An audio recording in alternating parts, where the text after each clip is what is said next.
The day they thought they could replace you was the day they started losing something they'll never find again. My friends, that's the truth most people never hear. They think when someone leaves, it's their loss. But sometimes, it's the other way around. Sometimes, the person who walked away is walking straight into their own regret, and they won't realize it until life forces them to. Hey folks, imagine this. You're a solid, steady house with strong walls, warm lights, and a roof that never leaks. You've got real food in the kitchen, peace in the living room, and honesty at the door.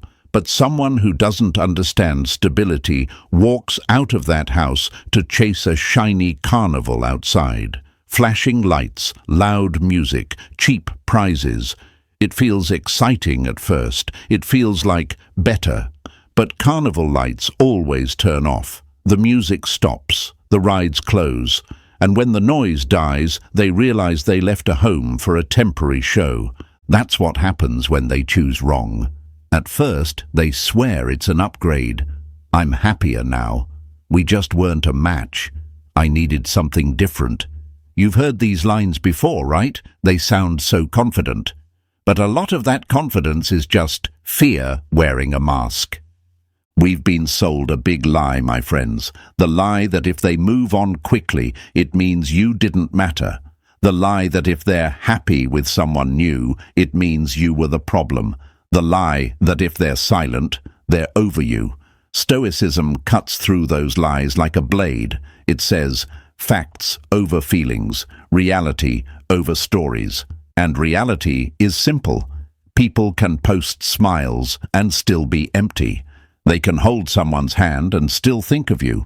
They can look like they're winning while slowly losing themselves on the inside. Here's another truth. When someone chooses wrong, the begging doesn't start outside. It starts inside. First, they argue with themselves. Did I really make the right choice? Why does it feel like something's missing? Why do I feel calmer in their memories than in my current reality? That's the crack. That's where it begins. And you? You're not meant to sit there refreshing their page like it's a stock market. You're not meant to compete with anyone. You're not meant to shrink your value because they were blind to it. You are not a discount item. You are not a backup plan. You're not a maybe someday. Like Marcus Aurelius said, the happiness of your life depends upon the quality of your thoughts. Not the quality of their choices, not the speed of their return, not the strength of their apologies. Your life is bigger than their mistake. We're going to talk about when they finally feel the weight of choosing wrong. We're going to walk through the quiet little moments when their ego starts to crack, when their smile doesn't reach their eyes, when your absence feels louder than any song they play to distract themselves. And we're going to do it in a way that doesn't turn you bitter, but makes you stronger. And don't worry, we'll add a little humor along the way. You don't have to become a cold-hearted robot wearing sunglasses indoors, pretending you feel nothing. That's not Stoicism. Stoicism is feeling everything, but not letting those feelings drive the car. You're still human. You still care. You're just done begging. So stay with me, my friends, because by the end of this, you won't be obsessing over whether they'll beg to come back. You'll be too focused on the life you're building without them. If you're ready to step into that version of yourself, type this in the comments right now. I choose my peace. Hit the like button, subscribe, and let's walk this path together. Number 1. The illusion of upgrading you. They didn't find someone better. They just found someone easier to fool. Let that sit for a second, my friends, because that's what this whole upgrade story usually is.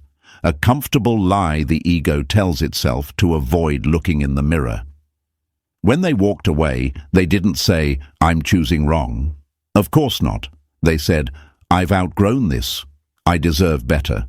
We weren't aligned. It sounds wise. It sounds mature. But often it's just a poetic way of saying, I don't want to face the parts of myself this relationship is revealing. Picture this with me. Imagine you're a deep ocean, calm on the surface, but full of life, depth, and mystery underneath. You offer safety, honesty, and a place for real connection to swim. But someone who's afraid of depth stands at your shore, looks at the water, and instead of learning to swim, they run off to jump in a kiddie pool. The kiddie pool is shallow, loud, full of floating toys and quick distractions. It feels fun. It feels simple. There's no fear of drowning because there's no depth to begin with. That's what a lot of people call an upgrade these days. Less responsibility, less emotional accountability, fewer mirrors showing them who they really are. Not better, just easier. Maybe you've asked yourself those heavy questions. What did they see in them that they didn't see in me? Why was I not enough? How was it so easy for them to replace me? Those questions hurt because they carry an unfair assumption that their choice was a reflection of your value. But as the Stoics would remind us, we control our choices, not the stories other people write in their heads. Seneca said, "We suffer more in imagination than in reality." And in your imagination, you've probably created scenes where they're glowing with happiness while you're the one left behind. Your mind paints them as someone leveling up and you as someone left in the past. Let's break that lie right now. When someone chooses wrong, it's not because you were too little. Many times, it's because you were too real. You asked questions that required honesty. You held standards that required effort. You loved in a way that required them to show up emotionally, not just physically. That's not too much. That's what real partnership is supposed to be. They weren't ready to build. They just wanted to decorate. Think about how our culture trains people. Everywhere you look, there's a message. Upgrade your phone. Upgrade your car.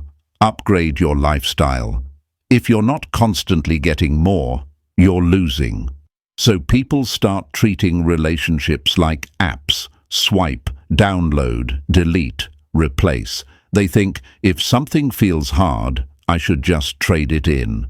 No one tells them that real growth feels uncomfortable, that real intimacy forces you to confront your own wounds, that real love will sometimes trigger the very insecurities you've been avoiding. So when they met you, steady, deep, emotionally present, they didn't just meet love, they met themselves reflected back, their fears, their immaturity, their lack of emotional tools. And instead of facing that, it's easier to say, "You're not right for me," than to admit, "I'm not yet right for this level of connection." It's easier to call you too intense, too sensitive, or too demanding than to say, "I don't know how to handle being seen this clearly." Of course, it's difficult for you to accept that. You saw how quickly they moved on. You saw how loudly they performed happiness. You might have even blamed yourself. If I had been more fun, more chill, less serious, they would have stayed.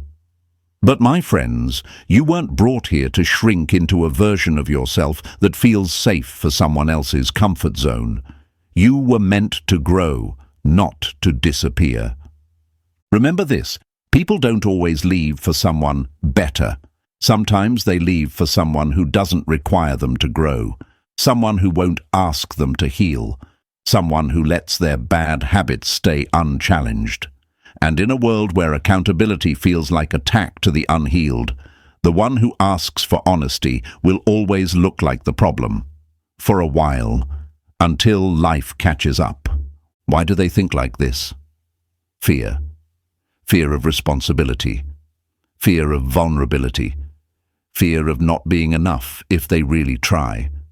So instead, they protect themselves with a fantasy that there's always a better person out there who will magically make everything easy without them needing to evolve. But as Marcus Aurelius said, you have power over your mind, not outside events. The real upgrade would have been choosing to grow with you, to rise to the level your love invited them to. They didn't choose that. They chose comfort dressed up as freedom. I know it's hard, especially late at night, not to internalize their choice. Your mind goes, if I was truly valuable, they wouldn't have left. They wouldn't have chosen someone else. They wouldn't be acting happy without me. But ask yourself this: what kind of happiness needs to be broadcasted every day like a commercial? What kind of peace needs a constant audience? Real peace is quiet. Real fulfillment doesn't need to prove itself. The truth is, you are not a problem to solve. You are an invitation to grow. You were a mirror, not a mistake. Their inability to accept that invitation says everything about where they were in their journey, not about your worth as a human being. They didn't upgrade from you. If anything, they downgraded from growth to distraction, from depth to surface, from something real to something easy to control. And one day, whether they admit it or not, they'll feel it. They'll notice the lack of emotional safety. They'll notice the difference between someone who truly sees them and someone who just entertains them. They'll feel the quiet heaviness of knowing they walked away from a person who brought stability, honesty, and real connection into their life. But that lesson belongs to them, not you. Your job is not to wait around for their realization like it's a delivery package. Your job is to rise. You are not their downgrade or their almost. You are a whole life, a whole universe, a whole story unfolding. You're allowed to be the one that got away, not because you vanished, but because you evolved. So instead of asking, why did they choose them over me? Start asking, why am I still measuring my worth by the choices of someone who wasn't ready for my level? That question alone shifts your power back to where it belongs, with you. My friends, if this is hitting you right now, if you know deep down they didn't upgrade, they just escaped their own growth, I want you to write this in the comments. I was never replaceable. Show yourself. Show me. Show the world around you that you're done believing the lie that their choice defines your value. And stay with me, because next we're going to talk about what really happens when your absence finally starts to rearrange their whole world. Number 2, when your absence rearranges the room. They only realize how loud your presence was when the room goes quiet without you. My friends, let's be real for a second. When they first walk away, it doesn't look like a loss on their side. It looks like freedom. It looks like fun. It looks like fresh air. On the surface, it seems like they're doing just fine. New chats, new faces, new stories. You see them laughing online, posting pictures, acting like they just stepped into a better life. And you sit there thinking, wow, did I really matter so little? Hey folks, imagine this. Imagine you've always been the soft lamp in the corner of the room. Not flashy, not loud, just quietly there. You don't flicker, you don't burn out, you don't demand attention, but your light fills the space. It makes the room feel safe, warm, calm. People can read, breathe, think, and relax because that light exists. Now imagine one day someone walks over, switches off that lamp, and leaves to chase the neon signs outside. At first, they're thrilled. The colors, the crowd, the rush. It feels exciting. But when they eventually come back inside, what do they find? A room that feels colder, emptier, and strangely unfamiliar. Your absence rearranged the whole feeling of that space. This is what you don't see happening on their side. You think your silence is just silence. You think your distance is just distance. But no, my friends, your absence is doing work. It's rewiring their emotional environment. At first, they don't notice it because the distraction is loud. New people, new conversations, late-night scrolling, group hangs, shallow validation. They stack noise on top of their thoughts like furniture in front of a door, hoping nothing breaks through. But absence doesn't knock. It seeps. It moves slowly, like water finding every crack. There comes a moment when the world finally quiets down for them. Maybe it's late at night, maybe it's a random Sunday morning, maybe they're driving alone, no music playing, and suddenly everything feels off. The jokes they use to send you don't land the same with someone else. The way they talk doesn't feel understood on the same level. They share a story, and the person beside them doesn't get the meaning behind it. It's just words now, no depth, no history, no "you had to be there" connection. That's when it starts. Your absence begins rearranging the room. They look around their life and realize something is missing, but they can't frame it properly yet. So they reach for old habits, more scrolling, more people, more noise. They might even try to recreate moments you used to share. The same restaurant, the same show, the same late-night conversations. But the energy is different. The comfort is gone. It's like trying to play your favorite song on a broken speaker. The melody is there, but the richness is gone. You, on the other hand, are probably still stuck in the early storm of it all, wondering if they feel anything at all. You ask yourself, do they miss me? Do they even care? How are they okay while I'm barely holding it together? These questions are heavy, and they come from a very human place. But here's the lie they carry. The lie that whoever looks calmer is winning. The lie that whoever posts more smiles is healing faster. The lie that whoever speaks less must care less. Stoicism teaches us to detach from appearances and look at patterns instead. A quote from Epictetus fits perfectly here. It's not what happens to you, but how you react to it that matters. Right now, they are reacting with noise. You are reacting with stillness. Their reaction looks louder. Yours looks weaker. But in reality, your silence is giving you space to see the truth. Their noise is keeping them from it. Why is this stage so difficult for you? Because you don't have access to their reality. You only have access to your imagination. And your imagination fills gaps with worst-case scenarios. You picture them deeply in love, never thinking about you again, living out some perfect movie while you're stuck in the credits. But real life is rarely that cinematic. Real life is messy. Real life is quiet car rides, awkward conversations, overthinking, old pictures they scroll past too slowly, songs they secretly skip because you're attached to them in their mind. Your absence rearranges more than just their physical routine. It rearranges how they see you.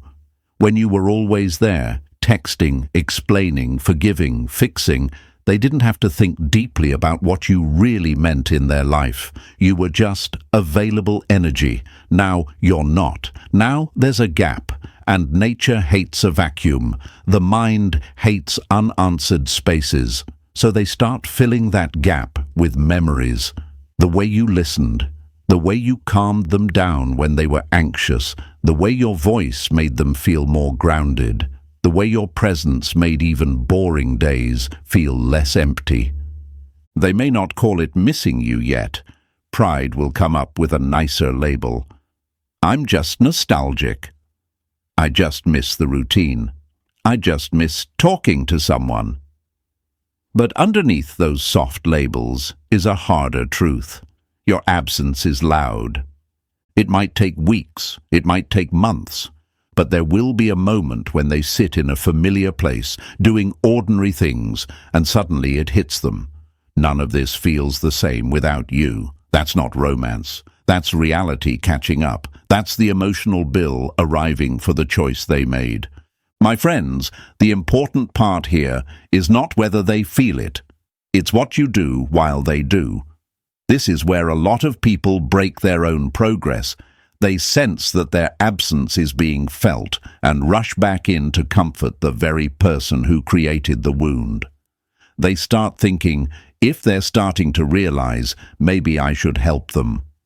Maybe this is the moment to show them I'm still here.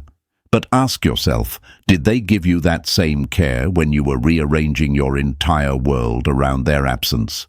Your job in this stage is simple but not easy. Stay still.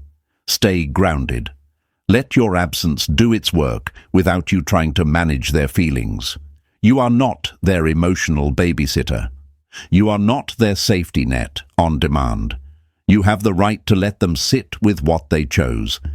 If this part of the journey is speaking to you, if you know your absence is slowly rearranging more than just a room, I want you to write this in the comments. My absence has weight. Show yourself. Show me. Show the world that you're starting to understand the power of stepping back. And stay with me, because next we're going to talk about those tiny, almost invisible cracks in their ego, the little signs that the performance of "I'm fine without you" is finally starting to fall apart. Number 3. Hairline cracks in the ego. The ego doesn't break in public. It crumbles in the quiet moments nobody sees. My friends, this is where the story stops being about what they show the world and starts being about what they can't hide from themselves. On the outside, they still look fine. They're still posting, still laughing, still moving like life hasn't skipped a beat. But on the inside, tiny fractures are starting to form. Hairline cracks in the ego that began the day they walked away from something real and tried to convince themselves it was an upgrade. Hey folks, imagine a big, shiny glass window in a fancy building. From far away, it looks perfect. Clear, strong, flawless. But up close, if you really look, there's a tiny crack in one corner. Just a small line. Harmless, right? At first, yes. But over time, with pressure, heat, cold, and weather, that little line begins to spread. It doesn't explode all at once. It slowly crawls across the glass until one day the whole thing gives out. That's how their ego works. It doesn't shatter instantly. It splits in quiet, almost invisible ways long before anyone else notices. The first crack usually shows up as a thought they don't want to have.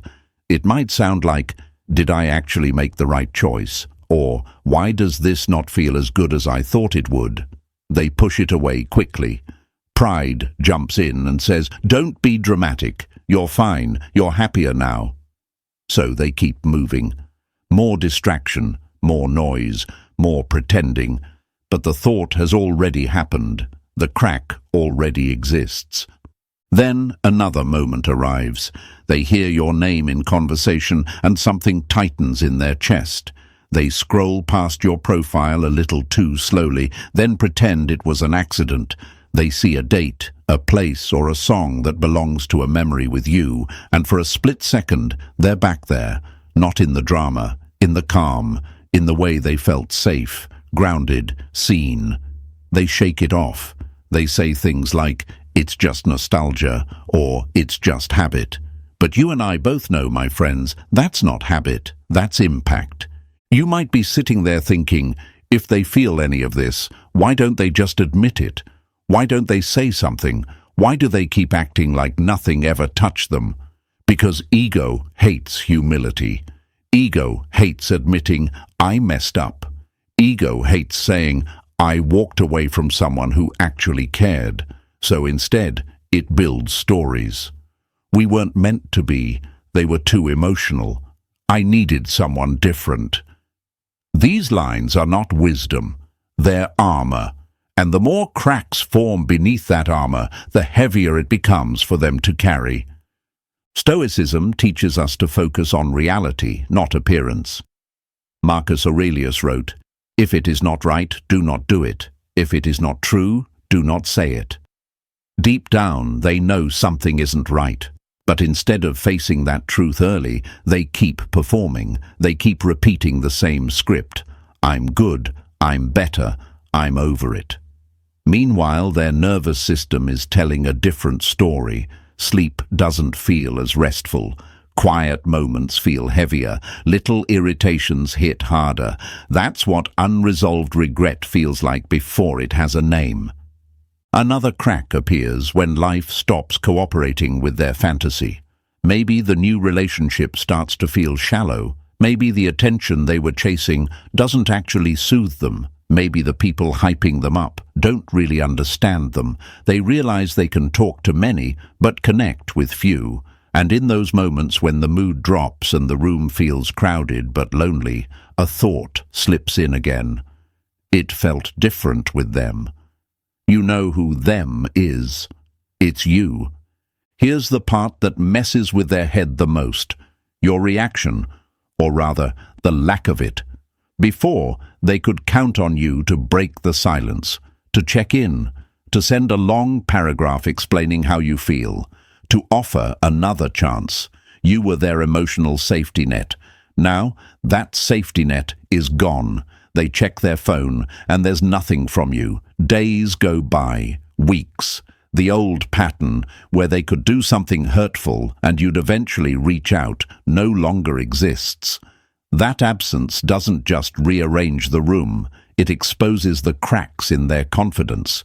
Even small things become loud indicators. They check if you've seen their story. They wonder why you didn't like their new post. They notice your glow coming back in pictures, or your quiet online presence that doesn't revolve around them anymore. Each tiny observation is another thin line running through the glass of their ego. It's not breaking yet, but it's not whole either. You might still be tempted to believe they're fine, that they've moved on, that they're thriving while you're the only one feeling the weight.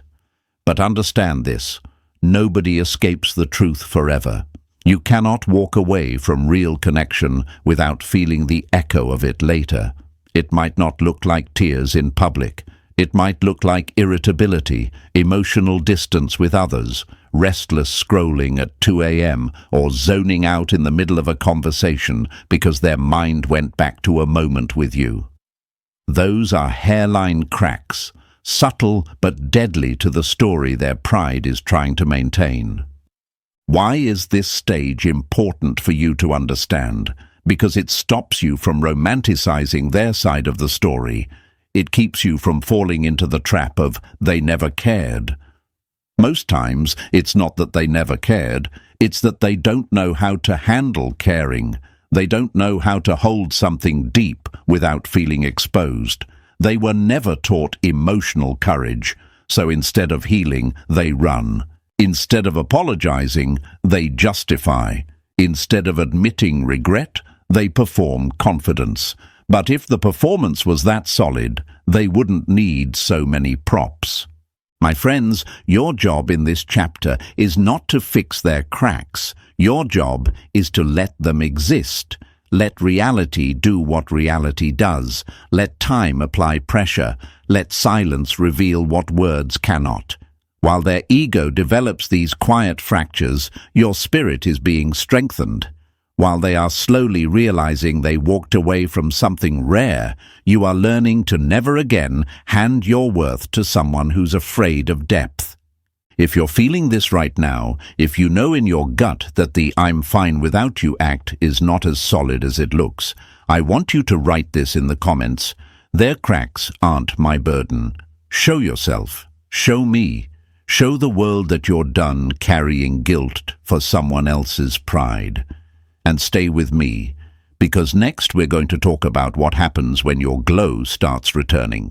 How your healing doesn't just restore you, it quietly starts to shake their entire sense of control. Number 4. When your glow returns. They didn't start panicking when they lost you. They started panicking when they realized you were healing without them. My friends, this is the part of the story nobody explains. At first, your silence looks like weakness to them. They assume you're stuck, crying, checking your phone, replaying every memory while they live their best life. They tell themselves they'll reach out eventually. They always do. That thought comforts their ego. It lets them believe they can walk away and still keep access to you whenever they feel like it. But then something unexpected happens. Time moves, and instead of breaking, you begin to bend toward the light. Slowly, quietly, almost without noticing, you start to change. Hey folks, imagine a field after a wildfire. At first it looks dead, charred ground, burned trees, smoke still hanging in the air.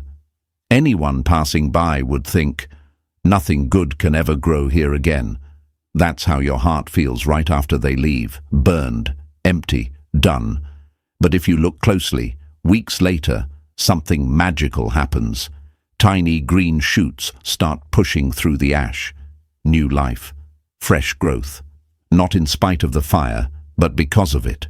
The old surface had to burn for deeper roots to take over. That's your glow. It doesn't return overnight. It grows out of the ground of everything you survived. At first, your glow is small. Maybe one day you realize you didn't check their profile. Maybe you laugh and it's real, not forced. Maybe you fall asleep without going over the story in your head. These small moments seem insignificant, but they're actually milestones. They mean your nervous system is starting to calm down. Your heart is starting to accept reality. Your mind is slowly shifting from, "Why did this happen to me?" to, "What is this teaching me?" You begin to pour energy back into yourself.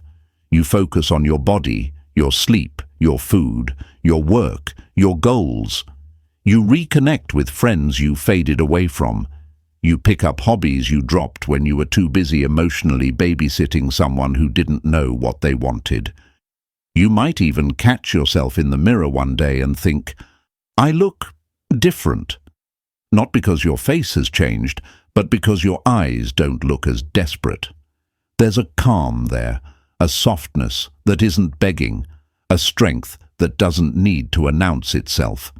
This is where the glow starts, not in a gym selfie, not in a revenge post. It starts in the quiet decisions you make when no one is watching. I won't text them. I won't stalk them online. I won't break my own heart again just to feel close to someone who walked away. Stoicism lives in these small choices. It's not about pretending you don't care. It's about refusing to let how you care destroy your peace. Now here's where it gets interesting, my friends. While you're doing this internal work, they're not expecting anything to change. In their mind, you are the same person they left behind, the person who would always respond, always fold, always wait. So when your glow finally becomes visible, it confuses them. They see a picture of you and something looks off, in a good way. They hear from someone that you've been quiet, focused, not chasing. They sense that your energy has shifted from "please pick me" to "I'm choosing me." That shift bothers their ego more than your tears ever did. Your crying made them feel important. Your begging made them feel powerful. Your breakdowns fed the story that they were the prize. But your glow, that threatens the entire story. Because now it sends a different message. I thought you needed me to be okay. Turns out you only needed you. They might not say it out loud, but inside the questions start swirling. Wait, how are they calm? Why do they look lighter without me? Why do I feel uneasy seeing them at peace? These questions sting because they reveal something their ego hates to admit. Maybe they weren't the source of your joy. Maybe they were the source of your imbalance. And now that you're rebalancing, it makes their role in your life look very different. We've been taught a lie, that the best revenge is making them jealous, posting pictures to get a reaction, pretending to be happy just to trigger them. That's not real power. That's still centering them in your story. Real power is this: you genuinely glow because you've outgrown what hurt you. You glow because you faced your pain honestly instead of numbing it. You glow because deep down you finally believe what they couldn't see. You were always worth more than the bare minimum. As your glow returns, you also start seeing them more clearly. You're no longer looking through the lens of wanting them back. You're looking through the lens of, did they ever really know how to love me? And the answer is often painful but freeing. You see their immaturity, their avoidance, their inability to handle honesty. Instead of blaming yourself, you recognize it for what it is: emotional limitation, not your failure, their unfinished work. That's why this phase is both beautiful and fragile. You're rising, but part of you is still tender. If they were to suddenly appear with a half-sincere apology, the old version of you would jump. But the version you're growing into knows better. Stoicism reminds you, don't let temporary emotions decide long-term outcomes. Just because they finally see your glow doesn't mean they're ready to protect it. Your glow will trigger their panic the moment they realize their absence did not ruin you, it refined you. They thought walking away would keep them in control of the story. Instead, it became the chapter where you finally took the pen back. They expected your world to shrink. Instead, it expanded.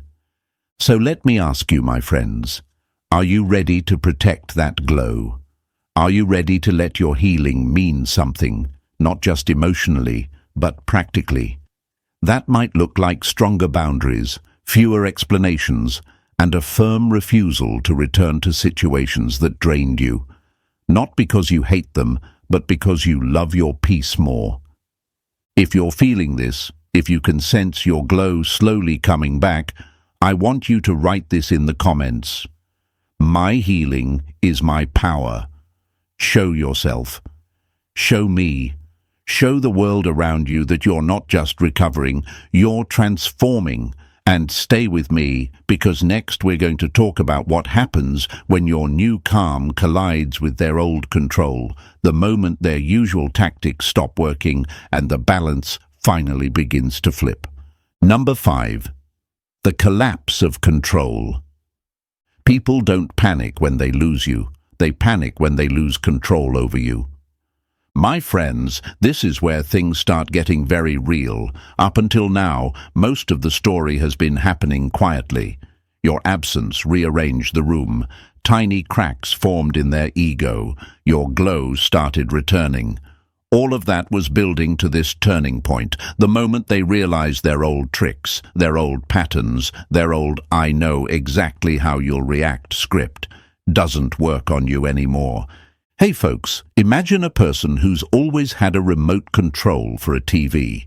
Every time they press a button, the channel changes, the volume goes up, the movie pauses. They're used to having that power.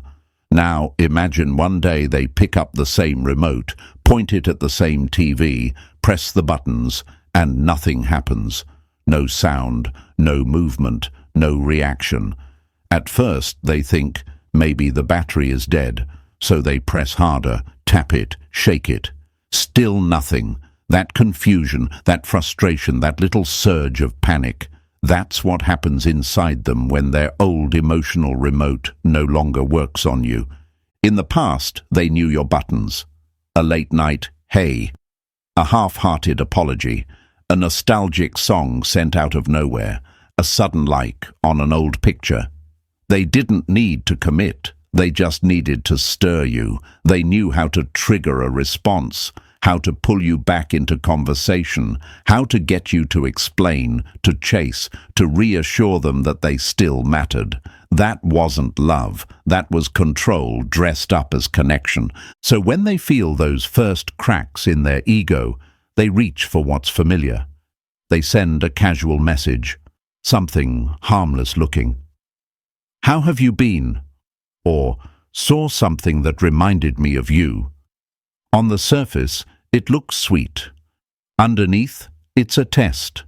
They're not just asking how you are, they're asking, do I still have access to your emotions? But this time, you're different. You've been doing the silent work. You've cried, healed, reflected. You've built boundaries not from spite, but from self-respect. Now, when that notification pops up, your body doesn't shake the same way. Your heart doesn't fall to the floor. You don't feel that old urge to immediately pour your soul into a reply. You look at the message and instead of reacting, you breathe. You think. You choose. Maybe you reply calmly hours later. Maybe you say something short, polite, and neutral. Maybe you don't respond at all. Whatever you do, it's done from a place of control, not desperation. And that, my friends, is the beginning of the collapse. Not your collapse, their collapse. The collapse of the illusion that they could always get you back with minimal effort. This is confusing for them. Remember, they built a whole identity around the idea that you would always be emotionally available. Your silence now is not just quiet, it's unfamiliar territory. They press more buttons. They might send something slightly more emotional. I've been thinking a lot lately. I miss our talks. We had something real. Again, on the surface, it's tender. Deep down, still a test. Will this pull you back like it used to? Stoicism teaches us not to be ruled by impulses. Epictetus said, "If you want to improve, be content to be thought foolish and stupid." In this stage, you might look cold or uncaring to them because you're not reacting like before. They may even accuse you of changing. You're different now. Yes, you are. You've shifted from reactive to reflective, from emotionally available on demand to emotionally guarded with intention. Why is this so difficult for them to handle? Because now, for the first time, they have to confront the truth that you are no longer an extension of their ego. You are your own person with your own center of gravity. Their words don't move you like they used to. Their silence doesn't scare you like it once did. Their attention doesn't feel like oxygen anymore. It feels like a gust of wind that you can choose to close the window against. So they escalate. Maybe they try jealousy, posting strategic pictures, showing off a new person, dropping hints that they're so happy. Again, it's not just life, it's a performance for your eyes.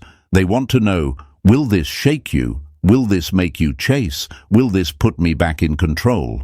But when your glow is real, when your calm is genuine, chaos loses its flavor. You see through it. You might roll your eyes. You might feel a small pinch because you're human, but you don't abandon your peace to prove a point. Their frustration grows. The remote is really not working now. They may swing the other way and try vulnerability, a deeper apology, a longer message, a call late at night when they're finally honest about missing you. And listen, this part is tricky, my friends, because some of what they say might be true. They might genuinely regret. They might genuinely miss you, but regret does not equal readiness.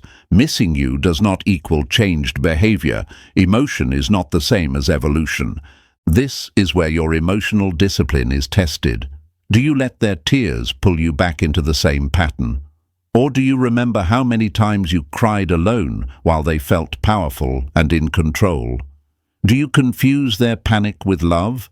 Or do you see it for what it often is? The shock of losing influence over someone they thought would always be there. The collapse of control is not about humiliating them. It's about you no longer living on a leash made of their moods. It's about recognizing that you are not responsible for managing their feelings, their guilt, or their ego. You're allowed to protect the peace you bled for. You're allowed to say, "I hear you, but I'm not coming back to the same dynamic." That's not cruelty, that's clarity. And yes, it will scare them. People who are used to controlling your reactions will always call your boundaries cold. They'll say you've changed. They'll act confused. But quietly, deep down, another part of them knows the truth. You finally learned how powerful you are when you stop letting them pull your strings. If this is where you are right now, if their old tactics are finally losing their grip on you, I want you to write this in the comments. My peace is not negotiable. Show yourself. Show me. Show the world around you that you are done being emotionally remote controlled by someone who didn't value your presence when they had it. And stay with me, because next we're going to step into the shadows of what happens behind their performance. when the begging starts long before they ever say a single word out loud. Number 6, begging in private. Before they ever beg you out loud, they rehearse the apology 100 times in their own mind. My friends, this is the stage no one posts about. There are no Instagram captions for this part, no funny TikToks, no living my best life filters. This is where the show ends and the truth starts pacing around their empty room. On the outside, they still might look composed, they still laugh, they still go out, they still say, "I'm good, I've moved on." But on the inside, that's where the real story is happening, and trust me, it doesn't look as pretty. Hey folks, imagine a person standing in front of a door they slammed themselves. At the time, they were so sure of their decision. They walked away with confidence, maybe even a little arrogance. "I don't need this. I'll find better. I'm done." But now, life has gone quiet. The crowd is gone. The distraction has lost its shine, and there they are, standing in the hallway, staring at the very door they closed. Their hand hovers near the handle. They want to knock. They want to open it. But their pride whispers, "You can't go back. You'll look weak." So they do the only thing the ego knows how to do when it's torn: pace back and forth and argue with itself. That pacing, that's begging in private. This is when they start replaying everything they never took seriously before. That deep conversation you had at 1 a.m., the way your voice sounded when you said, "I just wanted you to show up for me." The way you warned them gently that one day you'd stop trying if nothing changed. Back then, they brushed it off. They'll never leave. They're too attached. They care too much. But now those same scenes play like clips in a loop, and each replay hits a little harder. They pick up their phone and open your chat. They scroll up through old messages all the way back to the early days when everything felt light. They see your old jokes, your encouragement, your softness. They remember how safe those conversations felt. They start typing, "Hey, I've been thinking," then delete it. They try again, "I'm sorry for everything," delete. "I miss you," delete. Pride is standing behind them the whole time, arms crossed, saying, "Don't you dare send that. You'll look pathetic. You might not see any of this." On your side, it still looks like silence. It looks like they don't care.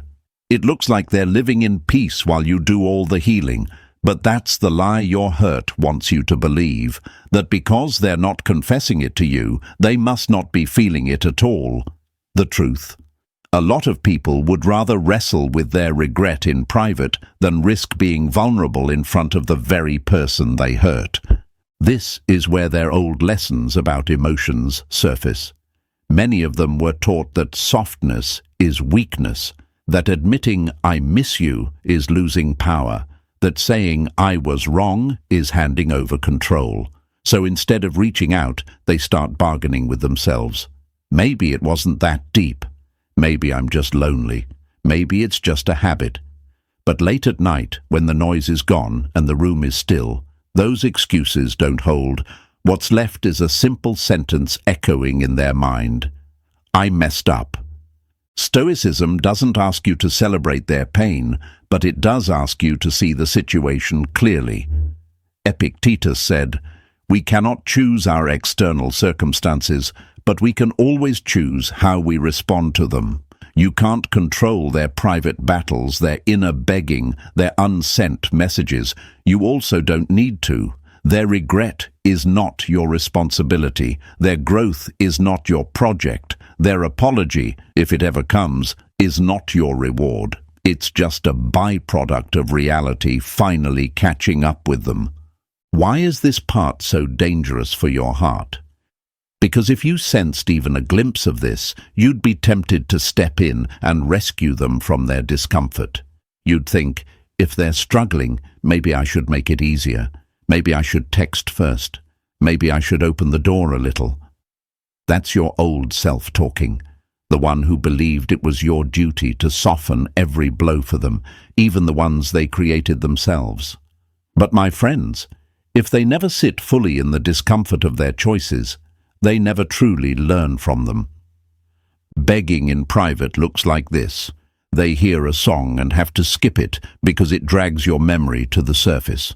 They see your name mentioned and pretend not to react, but their stomach drops. They find themselves comparing new people to you and getting annoyed at how nobody feels quite the same. They scroll through photos and linger too long on that one picture where you looked genuinely happy together. They won't tell anyone how much it stings, but it stings. Some of them even talk about you in sideways ways. We didn't work out, but they were solid. They were actually good to me, I just wasn't ready. They test these sentences on their tongue like they're trying them on in front of a mirror. That's them warming up to the truth. Not just that they miss you, but that they mishandled you. There's a big difference. Missing you is an emotion.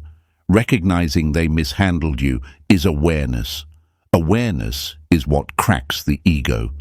And while they're having that war inside, you're out here learning to live without their validation.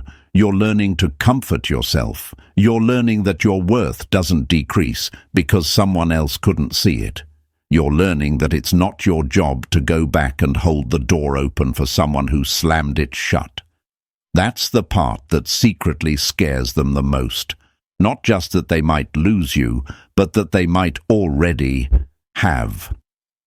My friends, if you could hear the conversations they have with themselves when no one is there, you'd stop questioning whether you mattered. The real question isn't, will they ever realize what they lost? It's, will I still be available if they do?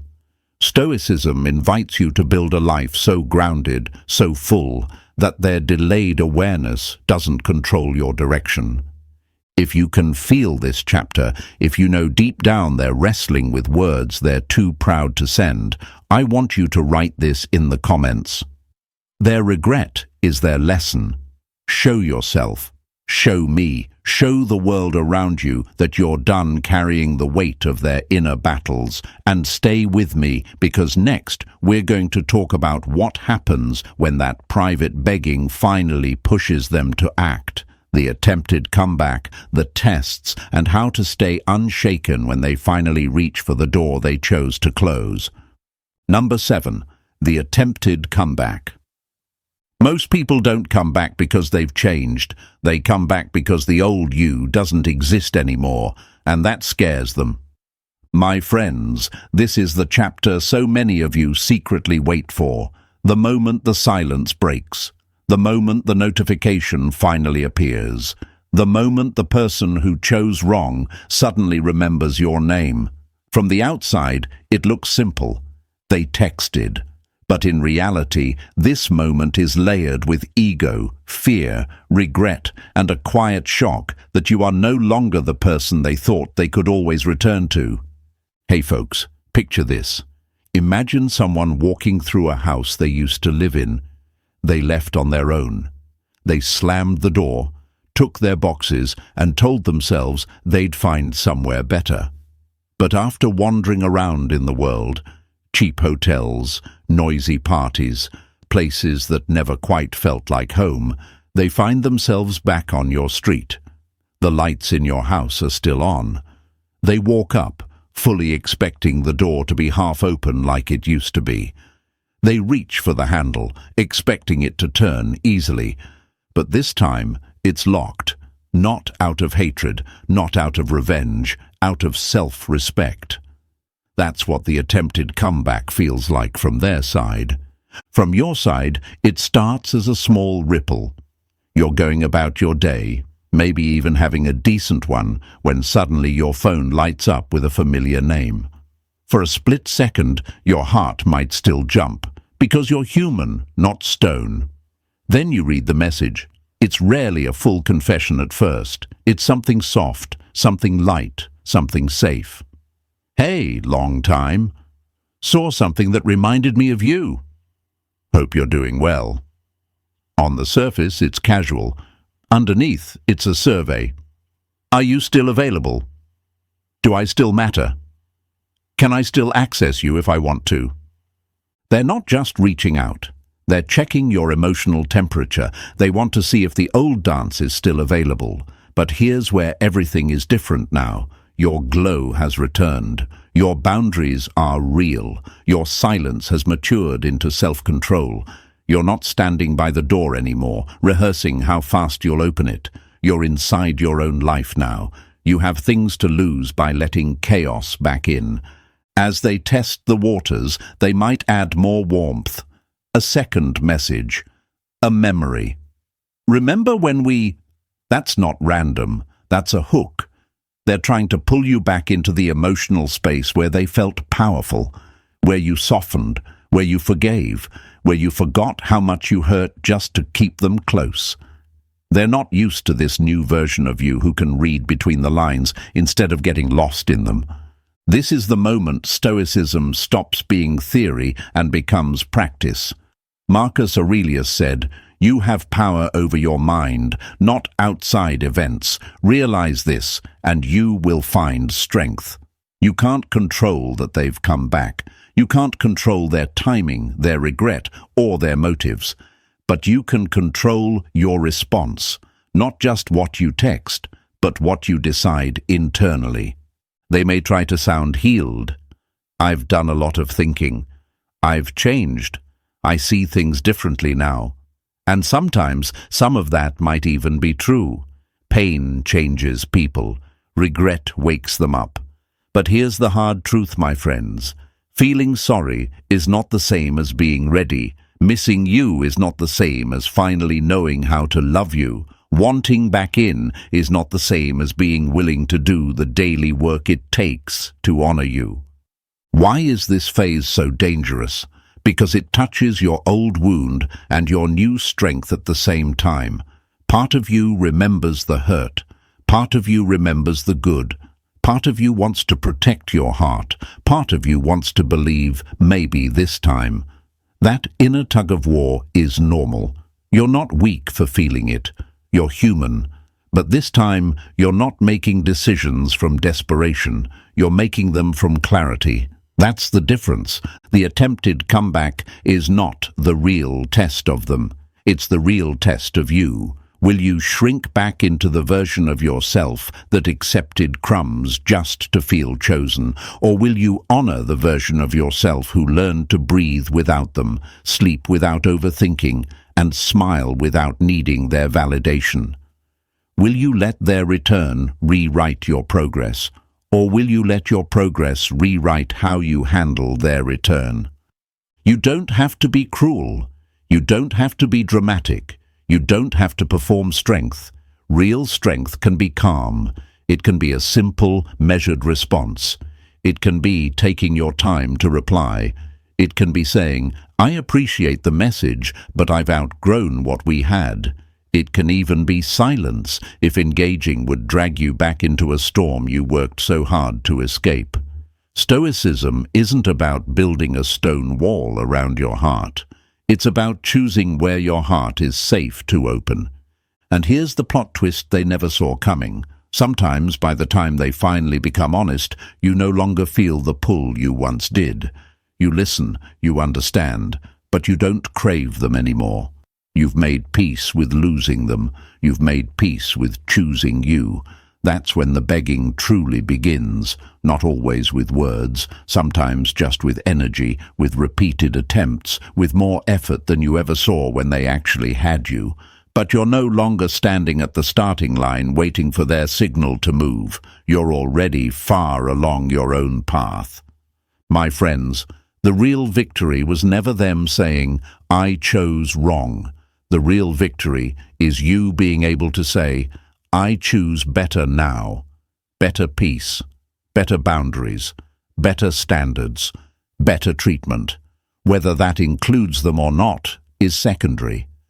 The main character in this story was never their ego. It was your evolution. If this entire journey spoke to you, if you felt the pain of being chosen last, the confusion of silence, the fire of healing, and the power of not reacting the way you used to, I want you to mark this moment. Type this affirmation in the comments. I choose my peace over their return. Show yourself, show me, show the world that you're done bargaining with your worth. And if this message hit home, do one more thing for yourself and for others who need to hear it. Hit the like button, subscribe to the channel, and share this video with someone who is stuck waiting for the wrong person to wake up. Let's build a space where healing, self-respect, and real emotional strength are the standard, not the exception. Stay with me, my friends. This might be the end of this video, but it's the beginning of a very different chapter for you.